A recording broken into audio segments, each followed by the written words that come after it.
شروع اللہ کا نام لے کر جو بڑا مہربان نہایت رحم والا ہے۔ سب طرح کی تعریف اللہ ہی کے لیے ہے جو تمام مخلوقات کا پروردگار ہے، بڑا مہربان نہایت رحم والا، انصاف کے دن کا حاکم۔ اے پروردگار، ہم تیری ہی عبادت کرتے ہیں اور تجھی سے مدد مانگتے ہیں۔ ہم کو سیدھے رستے چلا، ان لوگوں کے رستے جن پر تو اپنا فضل و کرم کرتا رہا، نہ ان کے جن پر غصے ہوتا رہا، اور نہ گمراہوں کے۔ آمین۔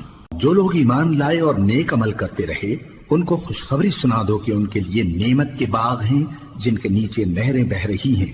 جب انہیں ان میں سے کسی قسم کا میوہ کھانے کو دیا جائے گا تو کہیں گے یہ تو وہی ہے جو ہم کو پہلے دیا گیا تھا، اور ان کو ایک دوسرے کے ہم شکل میوے دیے جائیں گے، اور وہاں ان کے لیے پاک بیویاں ہوں گی اور وہ بہشتوں میں ہمیشہ رہیں گے۔ اللہ اس بات سے آر نہیں کرتا کہ مچھر یا اس سے بڑھ کر کسی چیز مثلا مکھی، مکڑی وغیرہ کی مثال بیان فرمائے۔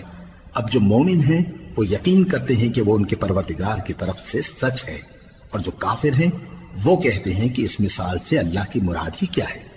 اس سے اللہ بہتوں کو گمراہ کرتا ہے اور بہتوں کو ہدایت بخشتا ہے، اور گمراہ بھی کرتا ہے تو نافرمانوں ہی کو، جو اللہ کے اقرار کو مضبوط کرنے کے بعد توڑ دیتے ہیں، اور جس چیز یعنی رشتہ قرابت کے جوڑے رکھنے کا اللہ نے حکم دیا ہے اس کو قطع کیے ڈالتے ہیں، اور زمین میں خرابی کرتے ہیں۔ یہی لوگ نقصان اٹھانے والے ہیں۔ کافرو، تم اللہ سے کیوں کر منکر ہو سکتے ہو؟ جس حال میں کہ تم بے جان تھے تو اس نے تم کو جان بخشی، پھر وہی تم کو مارتا ہے، پھر وہی تم کو زندہ کرے گا، پھر تم اسی کی طرف لوٹائے جاؤ گے۔ وہی تو ہے جس نے سب چیزیں جو زمین میں ہیں تمہارے لیے پیدا کی، پھر آسمانوں کی طرف متوجہ ہوا تو ان کو ٹھیک ٹھیک 7 آسمان بنا دیا، اور وہ ہر چیز سے خبردار ہے۔ اور وہ وقت یاد کرنے کے قابل ہے جب تمہارے پروردگار نے فرشتوں سے فرمایا کہ میں زمین میں اپنا نائب بنانے والا ہوں۔ انہوں نے کہا، کیا تو اس میں ایسے شخص کو نائب بنانا چاہتا ہے جو خرابیاں کرے اور کچھ تو خون کرتا پھرے؟ اور ہم تیری تعریف کے ساتھ تسبیح و تقدیس کرتے رہتے ہیں۔ فرمایا، میں وہ باتیں جانتا ہوں جو تم نہیں جانتے۔ اور اس نے آدم کو سب چیزوں کے نام سکھائے، پھر ان کو فرشتوں کے سامنے کیا اور فرمایا کہ اگر سچے ہو تو مجھے ان کے نام بتاؤ۔ انہوں نے کہا، تو پاک ہے، جتنا علم تو نے ہمیں بخشا ہے اس کے سوا ہمیں کچھ معلوم نہیں، بے شک تو دانا ہے، حکمت والا ہے۔ تب اللہ نے آدم کو حکم دیا کہ آدم، تم ان کو ان چیزوں کے نام بتاؤ۔ سو جب انہوں نے ان کو ان کے نام بتائے تو فرشتوں سے فرمایا، کیا میں نے تم سے نہیں کہا تھا کہ میں آسمانوں اور زمین کی سب پوشیدہ باتیں جانتا ہوں، اور جو تم ظاہر کرتے ہو اور جو پوشیدہ کرتے ہو سب مجھ کو معلوم ہے۔